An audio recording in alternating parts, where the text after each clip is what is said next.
Hi guys and welcome to Trustzone.com. This is Mohit Soni. What you're looking at is the all-new Honda Amaze that is being launched for the year 2025. This is the sedan that has been a very aspirational product that has come out from Honda because it has been always considered as an entry-level city. The city has grown in size, in features, and in the kind of proposition that is it has been offering for a very long time.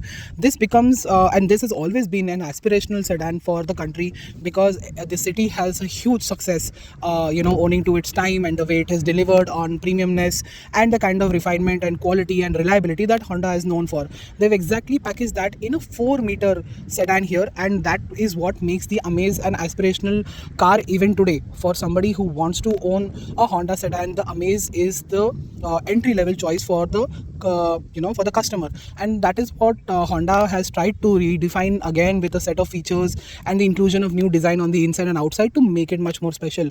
At the same time, it has retained its premiumness with the kind of mechanical options, gearboxes and everything to keep it as aspirational and premium as possible over all its rivals. Most of its rivals, in fact all of its rivals, are focusing on the absolute budget part. At the same time, Amaze continues to have a premium at very good price tag that it has coming.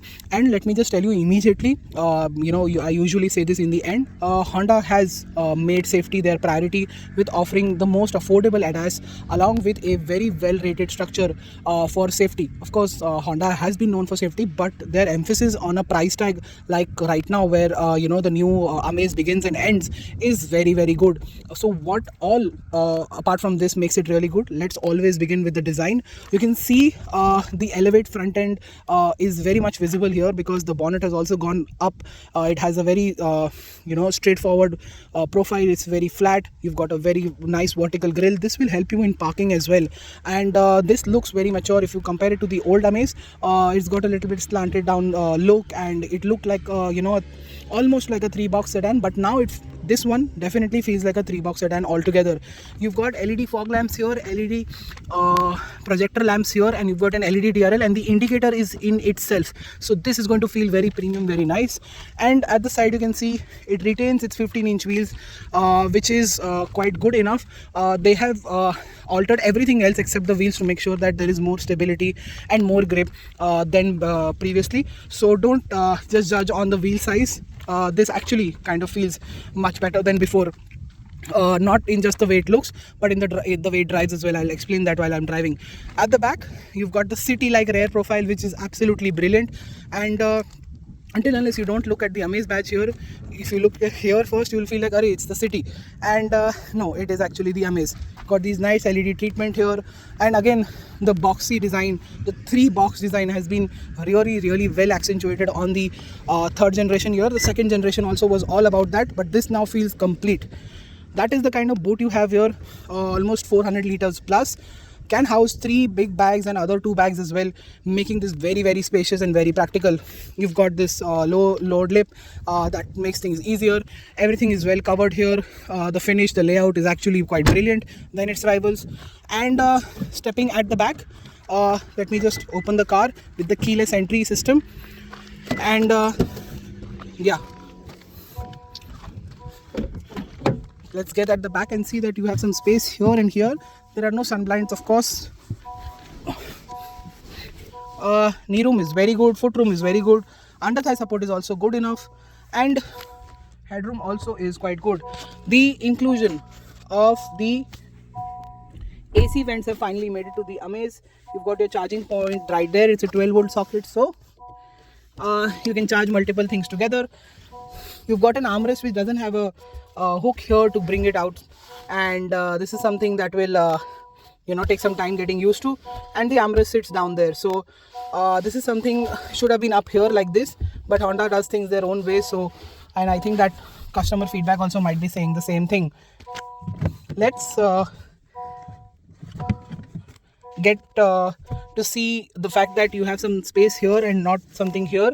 3-pointed seat belts and 3 headrests here are on offer.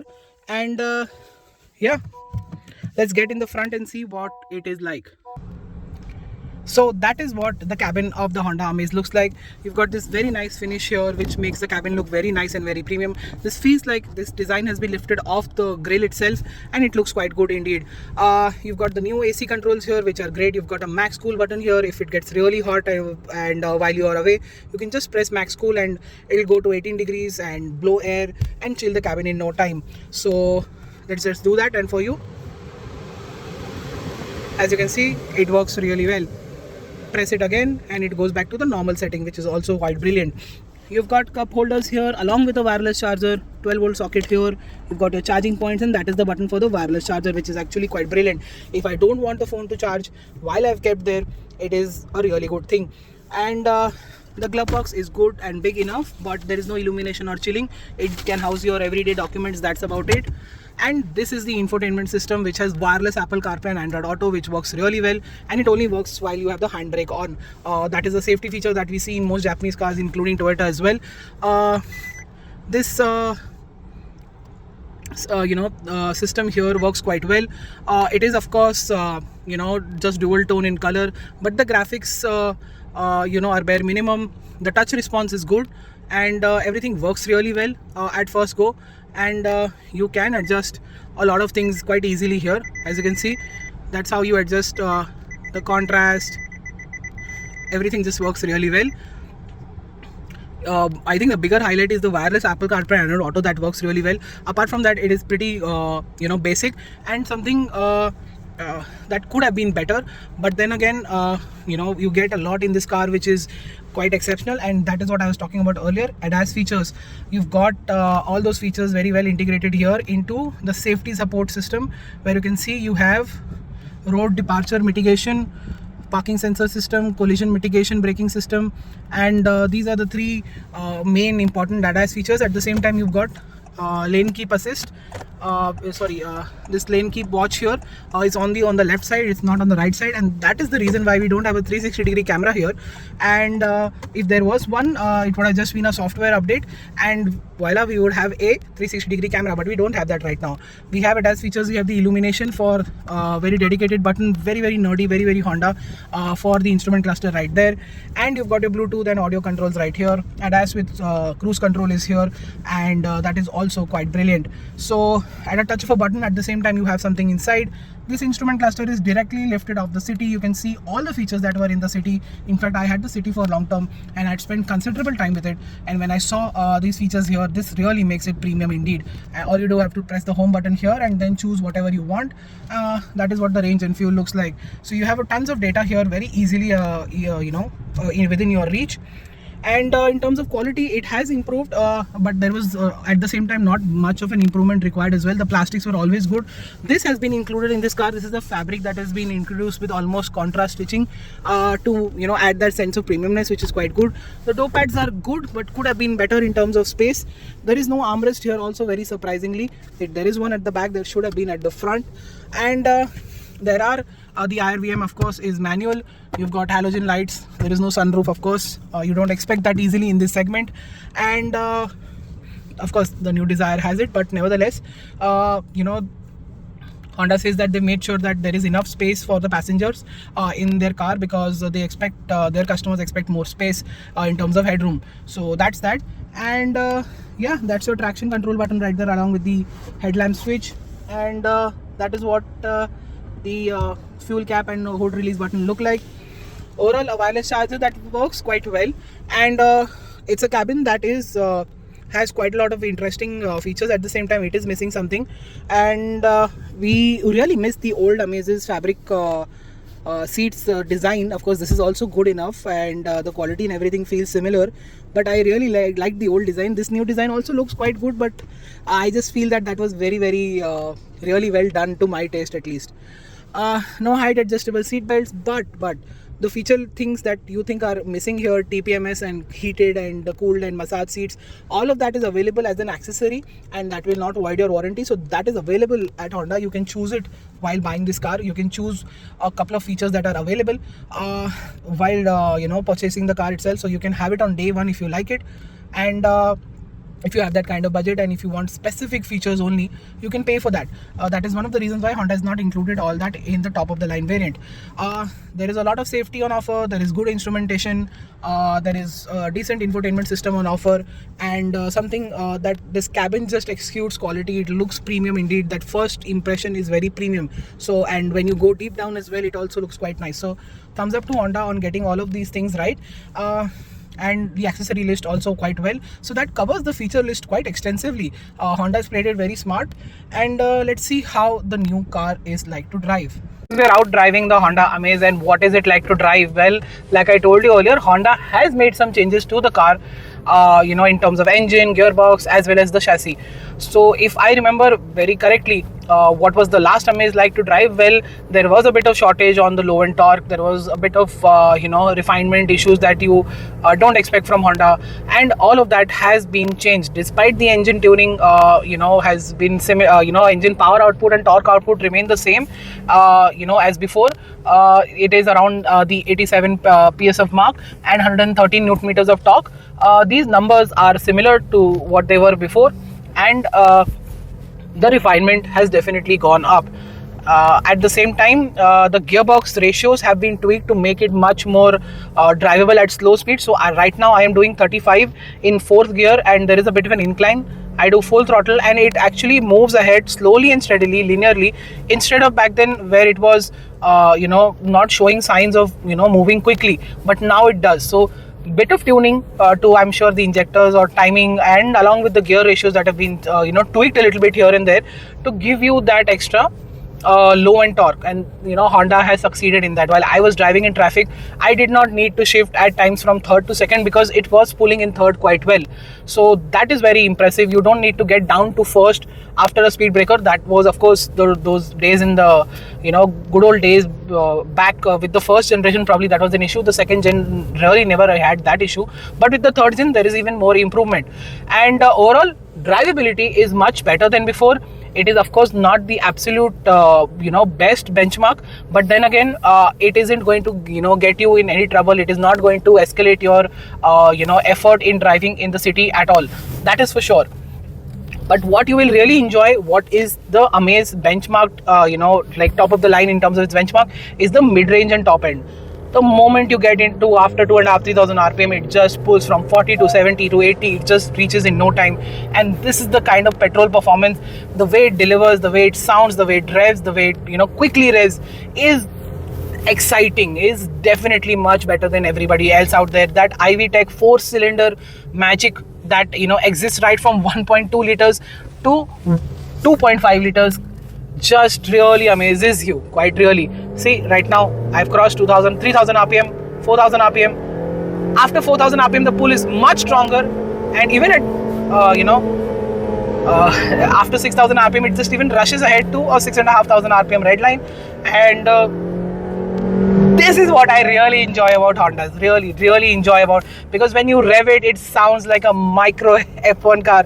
I know you're going to make me sound very, very weird while saying that, but it just feels like that you're driving a like F1 car for the road the moment you redline this. This is the sound that we've always grown up with while watching cars race, and it exactly feels like that, but in a much lower state of tune. So that is where the excitement is. Hondas are not boring. You need to really rev them out to have a lot of fun and enjoy all of this goodness that Honda has to offer after all these years. So that is what Honda is all about.